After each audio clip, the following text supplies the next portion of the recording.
చాలా ముఖ్య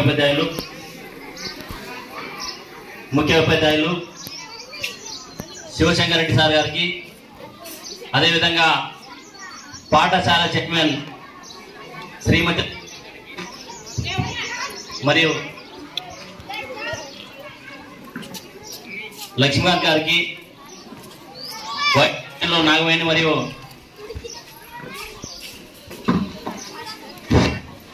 మహేష్ గారికి మరియు ಗ್ರಾಮ ಯಾರು ಊಟ ಮಾಡ್ಕೊಂಡು ಅಂದ್ರೆ ದಯಮಾಡಿ ಯಾರು ಹೋಗ್ಬಾರ್ದು.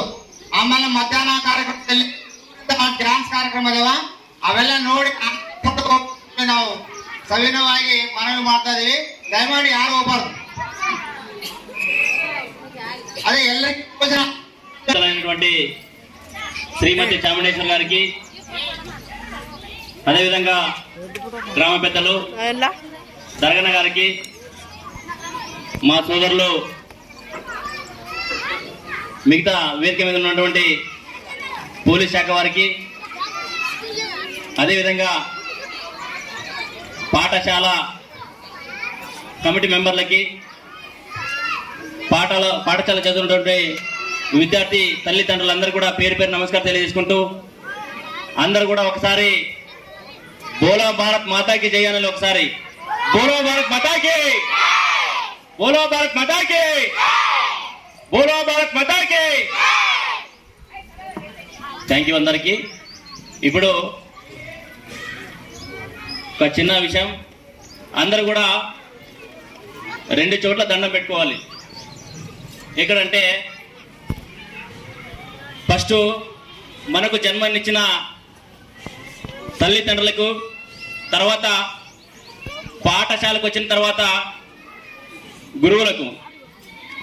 జన్మనిచ్చిన తల్లిదండ్రులు మొదటి దేవుడైతే, తర్వాత మాకు విద్యా బోధనాన్ని అందించి ఒక శిల్పిగా తయారు చేసే ఒక గుణం ఎవరిలోనూ ఉండదు, కేవలం ఒక గురువులో మాత్రమే ఉంటుంది. కాబట్టి వాళ్ళు కూడా మేము చిరస్థాయిలో వాళ్ళకి ఎంత చేసుకున్నా కూడా వాళ్ళ రుణం తీసుకోలేను. కాబట్టి మీరందరూ కూడా ఈ 2 చోట్ల ఖచ్చితంగా దండం పెట్టుకోవాలి.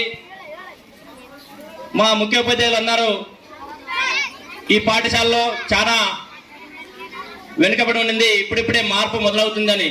అది నిజమే. మేము కూడా ఇక్కడే చదువుకున్నాము, 1వ తరగతి నుంచి 5వ తరగతి వరకు. మాకు ఉన్నప్పుడప్పుడు కేవలం ఇది ఒక గది మాత్రం ఉండింది. అందరూ కూడా వందలాది మంది ఇక్కడే చదువుకున్నాం. ఇప్పుడు ఈ ఒక రూములో కాస్త ఇంత పెద్దదైంది. ఎవరి వల్ల? అంతా మన వల్లే, మన కోసమే. మనం చదువుకున్న చదువు కోసం ఈరోజు ప్రభుత్వం అన్ని కూడా ఇంత ఖర్చు పెట్టి అన్ని విధాలుగా అభివృద్ధి కోసం మనకు పుస్తకాలు ఇస్తున్నాయి, బ్యాగులు ఇస్తున్నాయి, బట్టలు ఇస్తున్నాయి, బూట్లు ఇస్తున్నాయి, అన్నీ ఇస్తున్నాయి ఇక్కడ. అప్పుడు మేము చదువుకున్నప్పుడు బుక్స్ లేవు, బ్యాగులు లేవు, భోజనం వసతి కూడా లేదు. ఇప్పుడు అన్ని విధాలుగా తల్లిదండ్రులు ఎక్కడ ఉంటారు, బెంగళూరు, హైదరాబాద్, గుంటూరు ఎక్కడో దుడుచుకోవడానికి పోయి తినడానికి ఉంటారు. కాబట్టి పిల్లలకు అన్నం పెట్టేది ఎవరు మధ్యాహ్నం అని చెప్పి ఒక ప్రభుత్వం ఒక మంచి నిర్ణయం తీసుకుని మధ్యాహ్న భోజన పథకాన్ని ఇక్కడ అందించింది. ఈ యొక్క భోజనం పథకం బాగుంది, కానీ మన పిల్లలందరూ కూడా మధ్యాహ్నం భోజనం ఇంటికి వెళ్ళి తింటున్నారు. కాబట్టి దీనిపైన కొంతమంది ఇక్కడ తింటే కొంతమంది ఇంటికి వెళ్ళి తింటున్నారు. ఇక్కడ భోజనం బాగలేదని.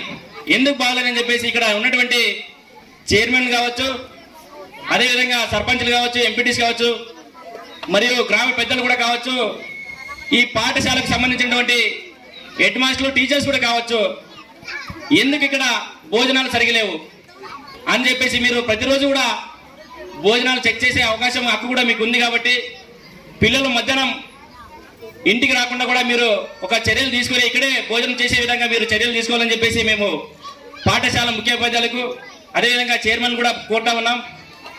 ఇంకొకటి విషయం ఏంటంటే ఇక్కడ భోజనాల్లో సరిగలేవని వాళ్ళు చేశారు, వీళ్ళు చేశారు వంట అని చెప్పేసి మన పిల్లలకు చెప్పడం జరుగుతుంది. కానీ ఇంట్లో ఊర్లో ఏదైనా ఉండొచ్చు, కానీ ఇక స్కూల్లో వస్తే అందరూ కూడా అన్ని కులాలు ఒకటేగా భావించి అందరూ కూడా అన్నదమ్ములుగా, అక్క చెల్లెలుగా కలిసిమెలిసి తినాలని చెప్పేసి మేము అందరూ కూడా విద్యార్థులు అందరూ కూడా మరొకసారి తెలియజేసుకుంటున్నాం. ఇకపోతే పాఠశాల ఉన్నటువంటి పిల్లలు ఎక్కువ ఉన్నారు, కానీ ఆడుకోవడం ఆడుకోవడానికి స్థలం లేదు. రేపు ఎక్కడన్నా చిన్న చిన్న ప్రోగ్రాం కావచ్చు, రాష్ట్ర స్థాయిలో స్పోర్ట్స్ కావచ్చు, మన పాఠశాల నుంచి పోవాలంటే ఒక కనీసం ట్రైనింగ్ గ్రౌండ్ అంటూ లేదు అని చెప్పేసి మన హెడ్ మాస్టర్ గారు చెప్పారు. దానికి తగ్గట్టుగా మన గ్రామ సర్పంచ్ కావచ్చు, ఎంపీటీసీ కావచ్చు, మిగతా పెద్దలు కావచ్చు, మన గ్రామంలో సుమారుగా ఒక గ్రౌండ్, 1 ఎకరం కావచ్చు, 2 ఎకరాలు కావచ్చు, పిల్లలు ఆడుకోవడానికి ఒక ప్లే గ్రౌండ్ ఏర్పాటు చేస్తే బాగుంటుందని చెప్పేసి ఈ యొక్క సమావేశం ద్వారా అందరిని కూడా కోరుతా ఉన్నాం. మిగతా విషయం అంటే మన పాఠశాలలో 18 మంది సుమారుగా 10వ తరగతి చదువుతున్నారు. గతంలో కూడా 12 మంది పాస్ అయినారు, మిగతా వాళ్ళు ఫెయిల్ అయినారు చెప్పేసి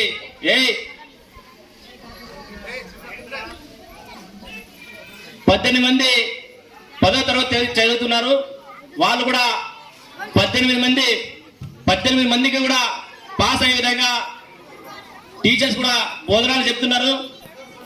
దాన్ని సరిగ్గా విని మీరు కూడా 18 మంది పాస్ అయ్యే విధంగా విద్యార్థులు కష్టపడి చదవాలని చెప్పేసి మీ అందరు కూడా ఒక సలహా సూచనతో ఈరోజు మీ అందరు కూడా చెప్తా ఉన్నాం. అదేవిధంగా తల్లిదండ్రులు ఈరోజు తల్లిదండ్రులు కూడా ఈరోజు పిల్లలు కూడా పనికి తీసుకోవడానికి ఒక ఆలోచన విధంగా తీసుకుంటున్నారు. పత్తి విడిపించడానికి పోతే 300 వస్తాయి, మిరపతి తెంపడానికి పోతే 300 వస్తాయి, మా పిల్లలు ఎంట తీసుకుపోతామని చెప్పేసి తీసుకోవడం జరుగుతుంది. కాబట్టి దయచేసి పిల్లల తల్లిదండ్రులకు ఒకే విజ్ఞప్తి, ఎలాగో మనం చదువుకోలేదు, కనీసం మన పిల్లలన్నా చదివి ఒక మంచి ఉద్యోగ భవిష్యత్తుని ఇస్తారంటే మా కుటుంబానికి, దాన్ని కూడా మీరు సహకరించకపోతే ఎలా?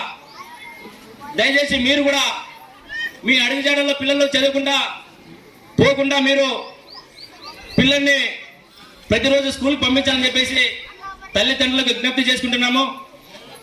మీరు ఇప్పటి నుంచైనా మీ పిల్లల్ని మంచి భవిష్యత్తు కోసం, మన చదువు ఇక్కడ గ్రామంలో కాదు, రాబోయే రోజులు కూడా పట్టణంలో మరింత బలోపేతం కావాలని తల్లిదండ్రులకు విన్నవించుకుంటూ, మరియు ఏది ఏమైనా కానీ దయచేసి ఇక్కడ కూడా పాఠశాలలో విద్యార్థులు ఎక్కువ మంది ఉన్నారు, దానికి తగినంత టీచర్స్ లేరు. మా వంతు కృషితో విద్యాధికారులు కావచ్చు, కలెక్టర్ గారు కావచ్చు, ఇక్కడ టీచర్స్ కొరత ఉంది. దయచేసి టీచర్లు కూడా నియమించండి, గెస్ట్ టీచర్ గా నియమించండి చెప్పేసి మేము కూడా లెటర్ ద్వారా కోరుకుంటాం. ఇంకోటి డ్రిల్ టీచరు, పీటీ సార్ కూడా పిల్లల్లో ఎక్కువ రోడ్డుకి ఇవ్వకుండా వాళ్ళు కంట్రోల్ చేసే విధంగా చర్యలు తీసుకోని చెప్పేసి పీటీ సార్ కూడా విజ్ఞప్తి చేసుకుంటున్నాము.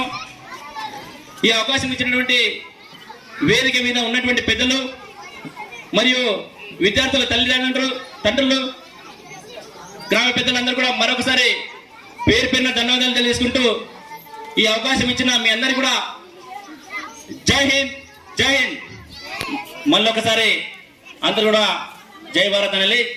బోలో భారత్ మాతాకి, బోలో భారత్ మాతాకి. థ్యాంక్ యూ, ధన్యవాదాలు.